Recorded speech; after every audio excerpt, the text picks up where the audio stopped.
c'est plutôt un acide, mais on revient là-dessus tantôt. Bref, de façon générale, les acides vont commencer par l'ion H+, et les bases vont se terminer par l'ion polyatomique OH. C'est ce qui fait qu'on a soit un acide, soit une base comme électrolyte.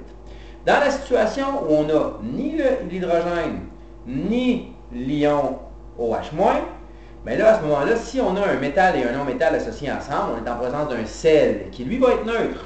Par exemple, NaCl, le sel de table, on a un métal, ici, le sodium Na, qui est associé au chlore Cl, qui est un non-métal. Et bien, ensemble, on voit qu'il n'y a pas de OH, il n'y a pas de H non plus. On est donc en présence d'une molécule qui s'appelle un sel. C'est ce qui va faire en sorte, bref, que nos électrolytes là, vont avoir un impact direct sur le pH des substances. Maintenant, voici l'échelle de pH, 0 à 14. L'échelle de pH, c'est une échelle bien spéciale parce qu'elle est logarithmique. Ça, vous allez voir ça, les fonctions logarithmiques avec des gens bizarres, comme M. Bourque en mathématiques. Eh bien, ce qu'il faut savoir, c'est qu'une échelle logarithmique, ça veut dire que c'est une échelle en puissance 10. C'est-à-dire, si jamais j'ai une substance ici qui a un pH 6 et que je la compare à une substance qui a un pH de 7, on s'entend qu'il y a 1 de différence entre 6 et 7. Eh bien, on va dire, comme c'est une échelle logarithmique, que cette substance-là, elle est 10 exposant 1 fois moins acide que celle-ci.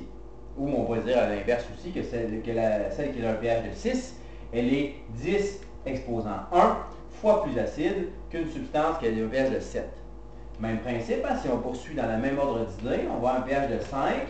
On veut comparer, par exemple, l'eau qui est neutre, H2O pur, avec une autre substance qui a un pH de 5. On se demande combien de fois c'est plus acide ça. Eh bien, une fois, deux fois, donc 10 exposant 1, 10 exposant 2, 10 exposant 2, qu'est-ce que ça veut dire? Ça veut dire que c'est une substance qui est 100 fois plus acide, entre 7 et 5. Et on peut continuer comme ça longtemps, 4, 3, 2. Fait que par exemple, entre 7 et 2, bien, on aurait 10 à la 1, 10 à la 2, 10 à la 3, 10 à la 4 et 10 à la 5. Donc 10 exposant 5 fois plus acide. Donc 100 000 fois plus acide entre 7 et 2. Vous avez le même principe du côté des bases. Si jamais on s'en va maintenant du côté des bases, on peut faire le même genre d'analyse. Donc, par exemple, si je veux comparer une substance qui a un pH de 7 avec une substance qui a un pH de 9, ben, je vais aller dire cette fois-ci que ma substance, une fois, deux fois, donc on a une substance qui est 10 exposant 2 fois plus basique.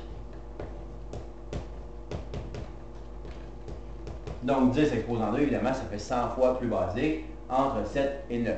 C'est ça qu'on veut dire quand on dit que l'échelle de pH est une échelle qui est logarithmique. Donc c'est une échelle qui est à base 10. Donc c'est pas seulement 2 fois moins acide, ici c'est vraiment 10 exposant 2 fois moins acide, donc 100 fois moins acide. Quand on baisse de 2, plus acide, excusez-moi, quand on baisse de 2, ou 100 fois plus basique quand on augmente de 2, dans le cas de l'échelle de pH. Il y a une exception là, en ce qui concerne les bases que je veux absolument vous mentionner avant qu'on se quitte pour aujourd'hui. Il y a une molécule spéciale qui est présente dans quelque chose qu'on met des fois sur les frites, qui s'appelle le vinaigre. Le vinegar.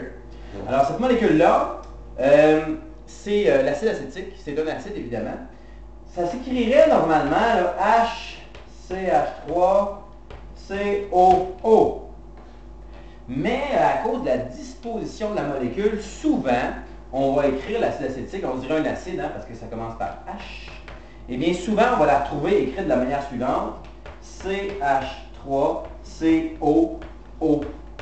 À cause de la disposition des atomes de la molécule, souvent, on l'écrit comme ça. C'est la seule substance, l'acide acétique, qui se termine par OH, des fois, quand on l'écrit, et qui est un acide, qui n'est pas une base. Hein. Normalement,